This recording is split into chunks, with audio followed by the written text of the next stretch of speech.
Kami dari kelompok 2 dari kelas Gender dan Feminis. Di sini kelompok kami mengambil teori dari ekofeminisme sendiri.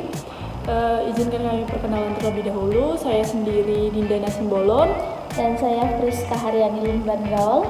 Kemudian ada dua teman kami, yang pertama ada Angeli, yang kedua Kak Christian. Ya. Di sini kami akan memperkenalkan secara singkat apa itu ekofeminisme dan kami akan menjelaskan juga studi kasus yang kami angkat. Benar. Mungkin bisa diawali dari Friska, perkenalan apa itu ekofeminisme? Oke, jadi teman-teman di sini kita bahas secara gambaran umum aja ya, karena kita semua memahami bahwa ekofeminis itu adalah merupakan sebuah teori feminisme yang menekankan untuk menjunjung dua nilai keadilan. Ini nilai utama yang diusung dari teori ini. Yang pertama keadilan untuk alam dan yang kedua adalah keadilan untuk perempuan.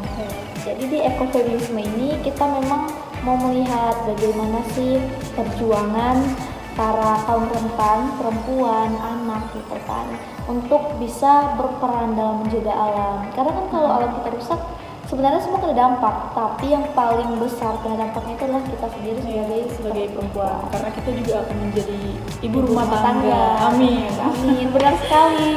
Jadi kita harus sudah mulai bisa, sebenarnya sejak kita masih anak-anak, kita sudah harus bisa mengenal dan mencintai lingkungan kita. Dan dari teori ini berangkatlah kami untuk mengambil studi kasus untuk bisa kami angkat menjadi sebuah video singkat. Nanti setelah ini akan ada video-video lagi teman-teman yang harus teman-teman saksikan juga.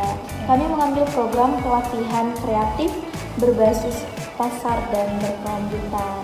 Jadi program ini ada 2 kegiatan Kak, bisa dijelaskan mungkin kegiatannya kita ada ikutnya ada 2. Yang pertama ada Ekoprint, dan yang kedua itu ada Sasiko. Benar. Jadi yang Ekoprint kita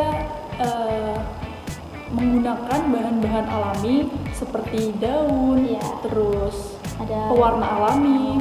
Kemudian kita juga menggunakan limbah-limbah yang ada seperti itu. Kemudian yang untuk Sasikonya juga menggunakan limbah-limbah menggunakan kain perca. Benar, kain perca.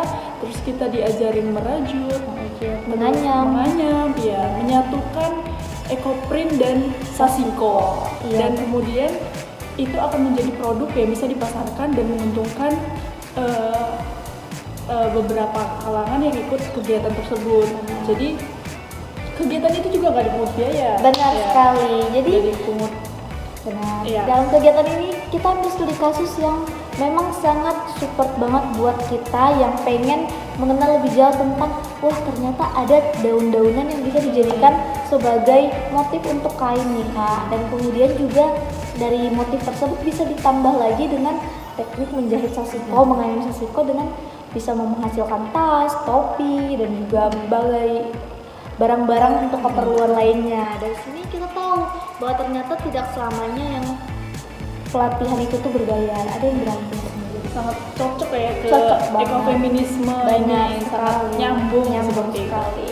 Dan juga di sini kita tuh studi kasusnya kan kemudian bisa kita angkat untuk memperkenalkan bagaimana sih peran-peran perempuan dan anak dalam menjaga alam. Di video selanjutnya itu akan kita tampilkan siapa saja peserta-peserta yang ikut dalam program pelatihan ini. Ternyata ada ibu-ibu, bahkan ada yang sudah lansia, bahkan laki-laki juga ikut bergabung ke dalam. Benar sekali. Jadi poin kesetaraan gender benar-benar dicapai dalam program ini, dan juga untuk menjaga alam juga sangat tercapai, sehingga kita sebagai kelompok yang sudah turun ke lapangan langsung sangat berterima kasih dengan adanya teori ini, hadirnya teori ini, kemudian juga hadirnya program ini yang kemudian bisa mensupport untuk perempuan dan anak, bahkan laki-laki juga bisa bersama-sama berpartisipasi menjaga alam. Mungkin itu yang bisa kita sampaikan. Terima kasih teman-teman, jangan lupa untuk terus mencintai alam kita. Jangan lupa saksikan video kita selanjutnya. Benar. Bye.